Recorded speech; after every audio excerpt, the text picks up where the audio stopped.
it's all theoretical problems that they created to solve and buy out the farmers. So there's a real push here to get rid of farmers and go to different types of food, plant-based. Gerben, how did you find Carnivore? I found it through Jordan Peterson about 5 years ago.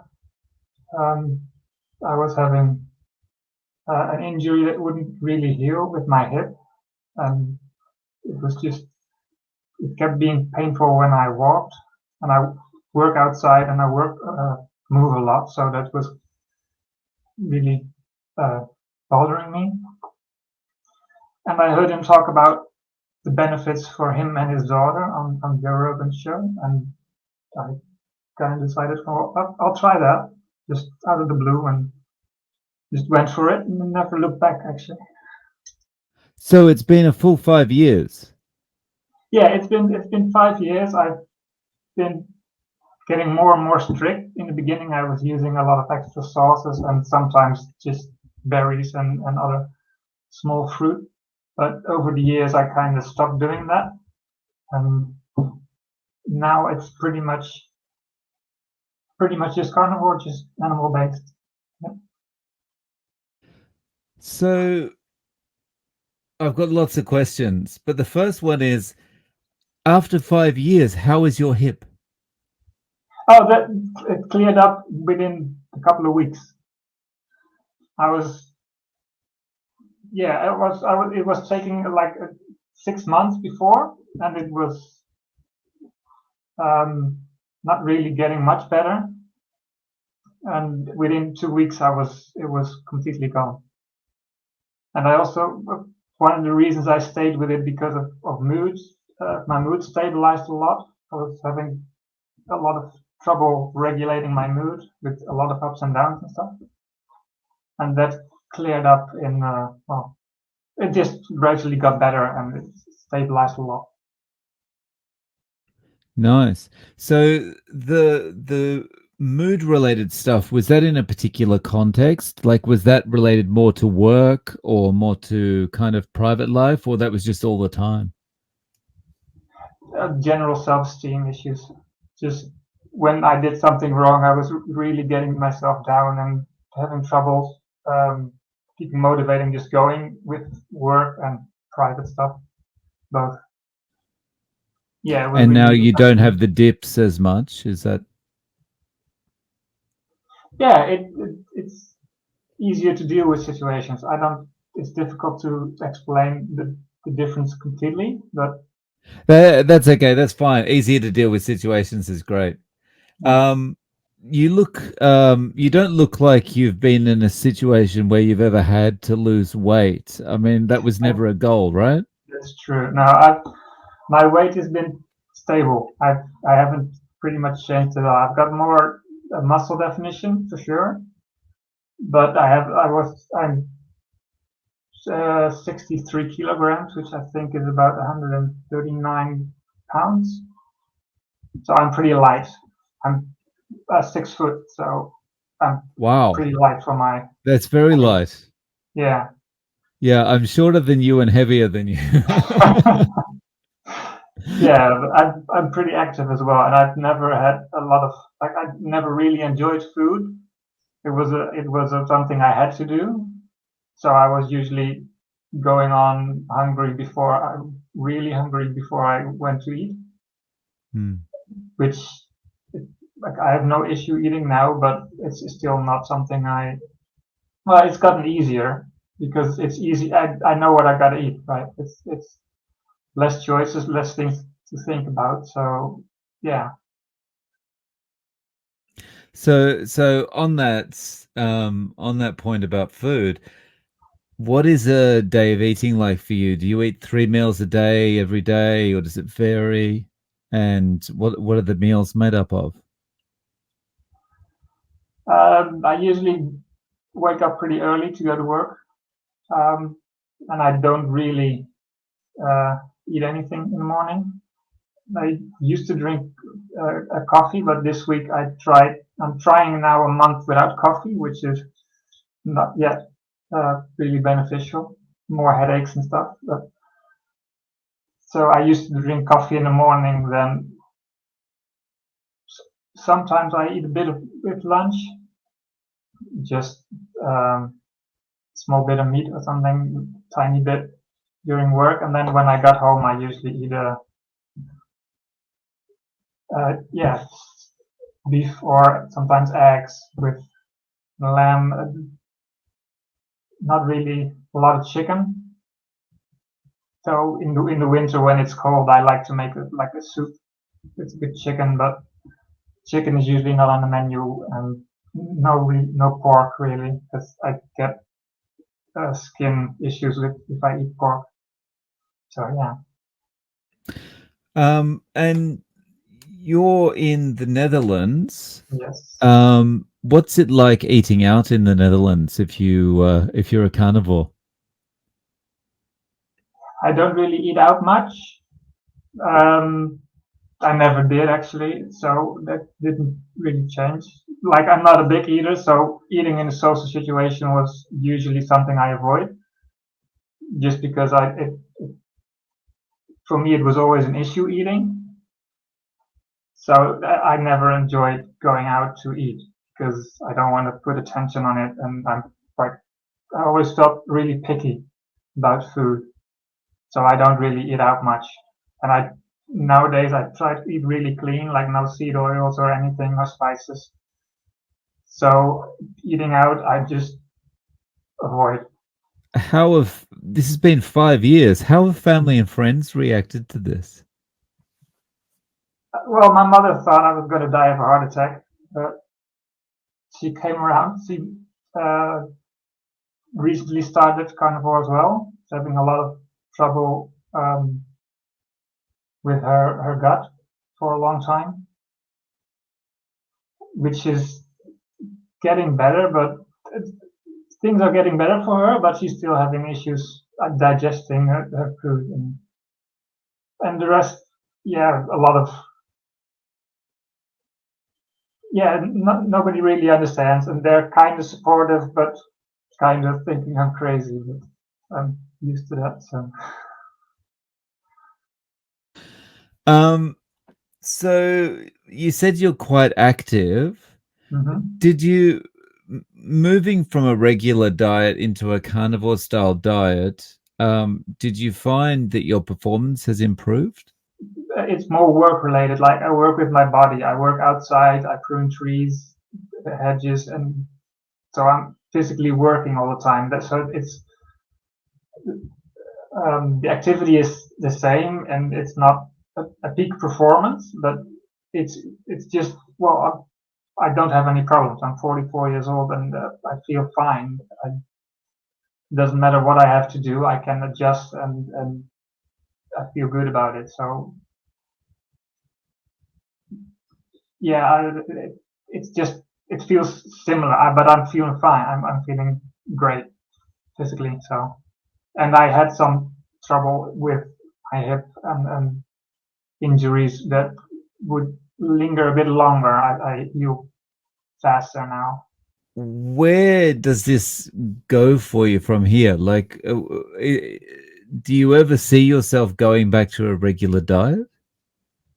No, no, the mood stuff and the stable. It feels. I just feel good, and I don't crave anything else. So I don't see a reason to do it, and it's something I like doing. It's something, yeah. It's it's a good life for me. Well, speaking of cravings, what was your eating patterns or habits like beforehand? So when you're eating a regular diet, you had the problem with your hip. You know, how were you eating then? Was it 3 meals a day plus snacks and that kind of thing? Or because I'm interested because you said you're not a big eater. So, like in the before times, was it pretty much the same? You weren't a big eater then? Yeah, it was pretty much the same. I usually ate well, during break times at work, so that's like twice during the day, I would eat a couple of sandwiches. And then when I got home, I would eat something. I would make a meal. When I lived with I had a partner for a while. When we lived together, I would cook a meal, a proper meal. And when I lived alone, it would usually be easier. So just throw a pizza in the oven or something like that. Just because I didn't really care. So spending 20 minutes preparing a meal was not really something I like to do. So I usually ate something fast and easy and pre-cooked and prepared. So yeah, so it's a lot better just eating meat. It's not processed at all before I eat it. So yeah. Someone like myself, or and some people that have lost more weight than me, you know, there's a big visual change. And you know, so people at work or something might be saying, "Oh, what did you do?" Um, you've always been slim, as you mentioned, so or light, as you mentioned. So how would people identify that you're eating differently? Would it just be by observing you kind of having lunch in at work or something like that? And has anyone approached you and said, "Okay, well, why are you doing that? You know, can this help me?" No, the only people who notice differences are my family. Uh-huh. That's why my mother eventually changed, because she noticed definitely a difference. And for the rest, people notice I don't, but they don't really ask a lot of questions about that. And I just mostly the things they notice is that I decline cookies and sodas and that sort of thing. Okay. So that's not a big. Uh, I don't get a lot of questions about that. All right. So if you've seen the benefits of this way of eating over a 5-year period, um, if someone, if you were talking to someone, what would your elevator pitch for this way of eating be? How would you convince someone it's worth trying? Not convincing them to do it permanently, but just it's worth trying. What would your elevator pitch be? I like it. It's good for me. It works for me, and it seems to work for a lot of people. And that's all I can say about it. Very short, simple, and to the point. Yeah, I'm usually very to the point when speaking. Okay, nice. Where do you see this going? So I'm talking not on a personal perspective, but more um, on a countrywide or global perspective. So you're based in the Netherlands. I wonder what the feeling is there regarding the consumption of meat. Are they pro meat, kind of neutral on meat, or is it kind of there's a push to like we've got to stop consuming this? Now there's a real push against farmers here, especially cattle farms. Um, they're trying to buy out the farmers and make them sign contracts so that they can't farm anywhere else in Europe. So they claim it's for the environment, for nitrogen deposition, which doesn't really work. It's all theoretical problems that they created to solve and buy out the farmers. So there's a real push here to get rid of farmers and go to different types of food, plant-based. And there are elections coming up, and it's going to be tied between the environmental European Union oriented people and the more conservative uh, leaning groups. But it's there's a real push for plant based and they wanna, even though the Netherlands is like the second biggest exporters of food in the world, and we're doing it very efficiently with very little environmental impact, they still think it's too much, and they wanna give nature a chance, which it has, but it's, yeah, they think it's no humans is better than no human impact is better than just farmland with grass and cows, which is, yeah, strange to me.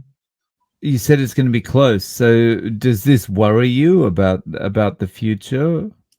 Yeah, definitely. If I knew a place where I could go and have a bit of land and live freely with some animals, and I would do that. I would leave, but I don't see a stable place to do that at the moment, so I wouldn't do that quite yet. Mm. And is this, you kind of said that the environmental side is more European Union aligned or focused. So Yeah. is this generally, this is not really just the Netherlands, this is a push throughout the whole European Union? Yeah, they're trying to do that. Yeah, it's Mm. the European Union is it's kind of elected, but not really, and they have a big push to yeah, the net zero things, and the Netherlands has always been the front runner, like we're the best boy in class kind of thing. So they try to push those things here first to try, and we're very it's a very progressive country, so most people go along with it. They're getting a bit more pushback now, but I don't know if it's enough. Assuming that the pro kind of get rid of the farmers party gets in, Mm-hmm.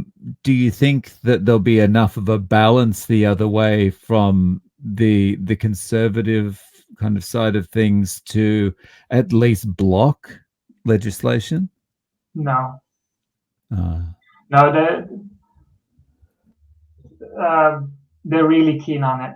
They're pushing through. The government is officially fallen now, so but they're still pushing through the things they want to do. They don't, and the deals are made outside of parliament, really. Like they're just, it's a group of people. They decide things with connections with business and World Economic Forum and stuff, and they're just pushing through the agenda without um, discussing it in where they're in the public space. So And the oh, sorry, go ahead. yeah, and if there are questions from other members of parliament who don't agree, they just say no, we can't give you that information. So it's I think we're in a bad place. Yeah. Yeah, it certainly sounds like it. But it sadly, I think this is something that's going to happen everywhere at some point. Or a push for this is going to happen everywhere at some point. I mean, Australia is slowly going down this road as well, I think. Yeah, and I used to be more in line with the policies that they are enacting, and I would have been fine with them doing that if I agreed with what they are doing. And it seems like people who do it, they're just believing that it's the best thing to do, and that there's like, even if it's morally maybe not perfect, if they're still right to do it. That's what they believe. So I don't think they're going to stop. Mm. It seems one of these things that even if they are presented with irrefutable evidence that they're making a mistake, they're still going to go ahead. Yeah, because they've already made up their mind about how the world works, and there's nothing you can do to change their mind. And Mm. it's like, I understand, in a sense, I understand that because I'm very stubborn as well. There's not much you can say to make like I'm the only one I know that eats this way, and I'm fine with that. no one's going to change my mind that it's good for me. It's my experience, and I live by that. And for them, they have made up their minds about how the world works and what's good for the world, and they believe in things that I don't believe in. But yeah. Yeah. Well, it's going to be interesting to see how this plays out. So you said there's an election coming up. When is the election? November 22nd, I think. November 22nd. Yeah, in 2 months. No, next month.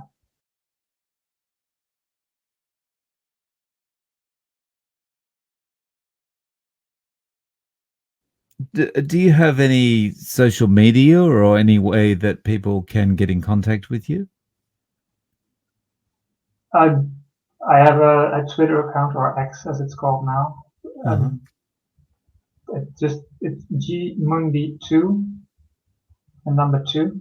I don't really post a lot, but I check it to keep up with happenings in the world. Sure. Well, I'll link to it below. So, Gerben, thank you so much for coming on and sharing your journey with us. I really appreciate it. Thank you. You're welcome.